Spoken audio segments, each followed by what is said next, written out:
I thought a good job by Kellen Moore in the second half. I thought the routes changed. He really had trouble, Cooper Rush, especially early on. There was pressure in his face, and he got a little jittery in the pocket. And when he had to throw to moving targets, there was a struggle. But there were the curl routes, there were the comeback routes where he was throwing to a spot in the second half, and he really started to take off there. And I think he really built confidence there as well. And then it seemed like Dallas was going to give this thing away, Mike, on Minnesota's drive to take the lead. As I said, 9 of their 11 penalties were on defense. And on that drive, there were 3 unnecessary roughness penalties, 2 on Randy Gregory. That was just like, what are you doing? You're handing Minnesota maybe a touchdown, or if nothing else, an easy 3 points, which turned out to be right at the end. They at least bowed up and made Minnesota kick a field goal to only go up 3. Then that led to the Cooper Rush and the Cowboy drive that started with 2:51 to go. But the Cowboys really got undisciplined there on that last drive, but then bowed up just well enough to at least force a field goal out of it. We have been spending a lot of our time bashing the Vikings for what they did wrong. We need to spend some time praising the Cowboys, or Vince, the Cowboys fan, who sends me profane emails all the time because he isn't happy with how we cover his team. We'll give the Cowboys some credit now. Let's hear from Cooper Rush, the guy who got the start, the guy that we knew was going to get the start, but he got it and he made the most of it. Here's a little bit from him. What was your reaction when you were told after pregame warm-ups that you wouldn't get started? I mean, I had a sense it was probably coming. I mean, all week I took, everything in practice. So you had more sense of this is real than usual. So I had a pretty good feeling just based on kind of where he was all week. And, all week you prepare like you're playing, so it wasn't a huge deal. On that note of rapport, of course, it'd be special to make that play to any player, but for you guys to, not be started so long and working together for all those years, what did it mean to have that moment? Yeah, I've played with Seth a lot in the preseason games. A couple years he was on the scout team before everyone realized how good he was and got up to the big show. But he's an unbelievable player. We're lucky to have him. Does everything for us. Yeah, you mentioned it, Mike. It was the day of the backup quarterback, from Cooper Rush to Mike White to Trevor Siemian. They all came in and got it done.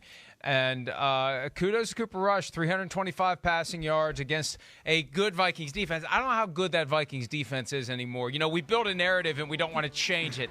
That Vikings defense isn't very good, and when you're a head coach who is a defensive specialist, that's another ingredient that results in, at some point between now and the Monday after the end of the regular season, you're not there anymore. So, you look at what Minnesota did and going into the game plan. Okay, you have a backup quarterback, so what do? You're going against one of the top rushing teams in the league, so stop their run. Easy to say, but then you try and execute it. And as I said, they did. Dallas had 78 yards rushing in this game, so that was, from the Minnesota side, that's what they wanted to do, force the passing from a backup quarterback. You came into this weekend tied with Chicago for the lead in sacks, with 21 sacks and a very high pressure rate with just 4 down linemen. They did have 3 sacks last night, but you do give up yards passing the ball.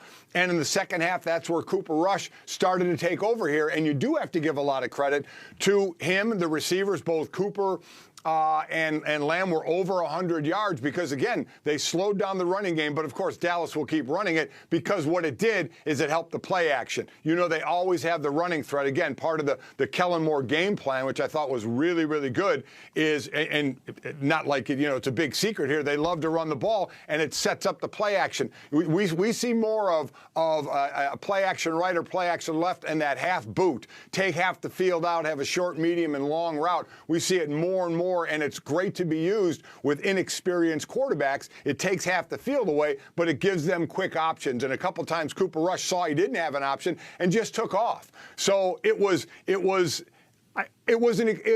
I guess a performance that I would expect initially out of a backup quarterback. He looked uncomfortable, and they tried to throw short early passes to help him, and then started going down the field a little more, and he looked uncomfortable because the pressure was getting after him a little bit in the first half, collapsing the pocket. In the second half, he had a little more of a clean pocket at times, so kudos to the line because Tyron Smith ended up leaving in the second half. He had an ankle injury. Now, Danielle Hunter, one of the great rushers for Minnesota, also with a shoulder injury, was out of the game a lot as well. So that hurt them on the rush side. But yeah, you have to applaud the Cowboys, because what happens, and I've been in this situation, when you lose your quarterback, both sides of the ball when they're in their meeting room, say, we got to make up for it somehow. The O-line, we got to block well, whether it's running the ball, we need to run, or we need to protect him. The defense saying, you know what, we got to come up with plays. You know, we got to help the offense. We got to put this backup quarterback in the best field position that we can. And at times they did, and quite honestly, at times they didn't. And Cooper Rush, to his credit, when he had to, you know, he bailed this team out. But at the end of the day, as I said, you expect the great players to make the great plays, and that was Cooper and Zeke Elliott when they needed those big plays. And when you think about 184 passing yards for one quarterback and 325 for the other, you would assume it would have been Cousins with the 325, but he had 184. Adam Thielen had 78 yards. Justin Jefferson had 21. Meanwhile, both Amari Cooper and CeeDee Lamb were over 100, even though Cedric Wilson took up a 73-yard chunk with that long touchdown. Cooper and Lamb, I think, are establishing themselves as the best duo in the NFL right now. If you can have both guys with 100 yards receiving with your backup quarterback, those are two special receivers. So the Cowboys, another win. They're 6-1, and they continue to build, and we'll see how far it goes for them. Maybe they won't be only the 4 seed. You know, my argument was they're locked in at the 4 seed. Why risk injuring and re-injuring and aggravating and re-aggravating that calf and have it hang over Dak Prescott for the rest of the year? Take a few games off if you need to. You're not getting any higher than the 4 seed. Maybe they will. Maybe they will. Hi, I'm Mike Tirico, and thanks for watching.